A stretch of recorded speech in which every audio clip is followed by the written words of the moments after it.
Marvel comics event का एक बहुत ही इम्पोर्टेंट हिस्सा जो आज हम आपके साथ डिस्कस करने जा रहे हैं। इस इवेंट के दौरान ऐसे ऐसे इंसिडेंट्स हुए जिसकी हमने कल्पना तक नहीं की थी। एवेंजर्स एंड गेम के बाद ये मार्वल की दूसरी सबसे बड़ी फिल्म होने वाली है, एवेंजर्स द सीक्रेट वॉर, जिसकी डेट भी ऑफिशियली अनाउंस हो चुकी है 7 मई 2027। तो मेरा नाम है काव्या और आप देख रहे हैं secret war comics explain Kavya की आवाज में। कहानी की स्टार्टिंग होती है वकांडा से। ब्लैक पैंथर वहाँ पर मौजूद सोल्जर्स को वाइब्रेनियम टेक्नोलॉजी के इम्पोर्टेंस को बता रहा है। तभी अचानक उनके सामने एक राइनो आ गया। इससे पहले कि वो किसी को नुकसान पहुंचाता, ब्लैक पैंथर ने उसे रोक दिया। सोल्जर बोलता है, क्या आपने देखा? ऐसा लग रहा है जैसे वो। तभी ब्लैक पैंथर बोलता है, हाँ मैंने भी ये देखा। तभी उसे पोर्टल दिखा। वो पोर्टल के अंदर जाते हुए बोलता है, तुम सब यहीं रुको। ब्लैक पैंथर जैसे पोर्टल के अंदर गया, वो ये क्या देख रहा है? एक प्लेनेट को जो दिखने में अर्थ की तरह ही था, वो तेजी से अर्थ के करीब आ रहा था। तभी अचानक ब्लैक पैंथर ये देखकर हैरान हो गया। उसमें से कुछ लोग ब्लैक पैंथर के सामने आ गए। उनके ग्रुप की लीडर जो खुद को ब्लैक स्वान बताती है, वो आगे आई। ब्लैक पैंथर बोलता है, ये सब क्या चल रहा है? क्या ये तुमने किया है लेडी? ब्लैक स्वान बताती है, ये जो भी तुम देख रहे हो ये इनकर्जन है। अगर मैंने कुछ नहीं किया तो दोनों अर्थ आपस में टकरा कर तबाह हो जाएंगे। वो आई थी दोनों में से किसी एक अर्थ को डिस्ट्रॉय करने, ताकि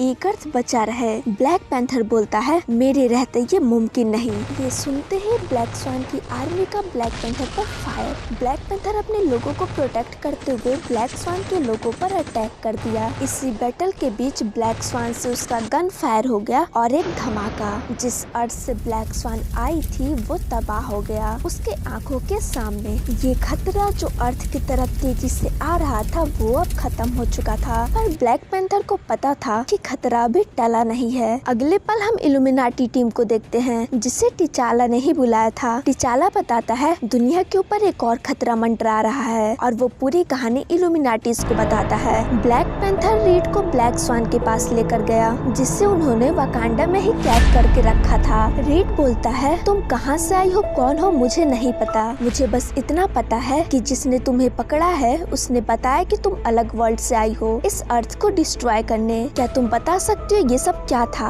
ब्लैक स्वान बोली, ये एक इनकर्जन था, एक बहुत बड़े तबाही का छोटा सा हिस्सा। इस बड़े से मल्टीवर्स में बहुत सारे यूनिवर्स हैं, और हर एक यूनिवर्स में एक अर्थ भी है। और कुछ टाइम पहले एक यूनिवर्स की अर्थ डिस्ट्रॉय हो गई, जिस वजह से इन सब का बैलेंस बिगड़ गया और सारी अर्थ एक दूसरे से टकराने लगी, जिसे हम इनकर्जन बोलते हैं। भले ही हमने एक अर्थ को डिस्ट्रॉय कर दिया, पर थोड़ी देर में एक और इनकर्जन होगा, और एक पर एक लगातार इनकर्जन होता रहेगा। हम इससे भाग नहीं सकते। ये सब जानने के बाद Tony Stark and Doctor Strange illuminatis के साथ इस इनकर्जन को रोकने के लिए प्लान बनाने लगते हैं। कैप्टन बोलते हैं, अगर आने वाले इनकर्जन को डिस्ट्रॉय करने का प्लान बना भी ले, तब भी हम नहीं कर सकते हैं, क्योंकि दूसरे अर्थ को डिस्ट्रॉय करने का मतलब उस पर मौजूद सभी लाइफ को खत्म करना, और ये मैं कभी बर्दाश्त नहीं करूँगा। मेरे होते ये मुमकिन नहीं, जब तक मेरे पास कोई और रास्ता नहीं। और तभी कैप्टन अपने हाथ में उस इन्फिनिटी स्टोन को दिखाते हैं, जिसके बाद वहाँ मौजूद सभी इल्यूमिनाटीज अपने अपने इन्फिनिटी स्टोन को बाहर निकालते हैं, जो उन्हें थैनोस को हराने के बाद मिला था। वो सब डिसाइड करते हैं, हम इन्फिनिटी गॉन्टलेट को दोबारा से असेंबल करेंगे। सभी मेंबर्स स्टोन को लेने अपने घर की तरफ निकल देते हैं। दूसरी तरफ रीड ब्लैक स्वान के पास जाकर उससे और जानने की कोशिश करता है। ब्लैक स्वान बोलती है, मैं जानती हूँ तुम सब मिलकर इन्फिनिटी गॉन्टलेट को दोबारा असेंबल कर रहे हो, पर ऐसे कब तक तुम इनकर्जन को रोक पाओगे? तभी अलर्ट का मैसेज बजता है, एक और इनकर्जन होने वाली है, सभी तैयार रहें। इससे पहले कि वो और कुछ सोच पाते, वो अर्थ ठीक उनके सामने था, जो तेजी से उनकी तरफ आ रहा था। कैप्टन बोलते हैं, सभी इन्फिनिटी स्टोन को एक साथ जोड़ो, और बनता है एक इन्फिनिटी गॉन्टलेट। सभी डिसाइड करते हैं कि इसे कैप्टन अमेरिका ही पहनेंगे, क्योंकि वही था जो इन्फिनिटी गॉन्टलेट को पहन सकता था। कैप्टन ने कभी अपने पावर्स पर घमंड नहीं किया। कैप्टन बोलता है, ठीक है, सब पीछे खड़े रहें, और कैप्टन उस गॉन्टलेट को पहन लेता है। कैप्टन उस पावर को महसूस कर पा रहा था। Power, so much power, I can control the haven, I can control the earth. और इससे पहले कि वो पावर कैप्टन पर हावी हो जाए, कैप्टन अपनी पूरी पावर के साथ उस अर्थ को पीछे पुश करने लगा, और तभी एक जोरदार ब्लास्ट, इससे अर्थ अर्थ तो दूर जा चुका था, पर वो इन्फिनिटी स्टोन्स धमाके के साथ ब्लास्ट हो गए, सिवाय टाइम स्टोन के जो अब गायब हो चुका था। सुपर हीरोज के चेहरे पर ये मायूसी ये साफ बता रही थी कि वो अब और खतरे में थे, क्योंकि अगले इनकर्जन के लिए उनके पास कोई इन्फिनिटी स्टोन्स नहीं थी। आगे ये देखना इंटरेस्टिंग होगा कि ये हीरोज अगले इनकर्जन को कैसे रोकेंगे। तो वीडियो आपको कैसी लगी कमेंट बॉक्स में बताएं और वीडियो को लाइक करना ना भूलें।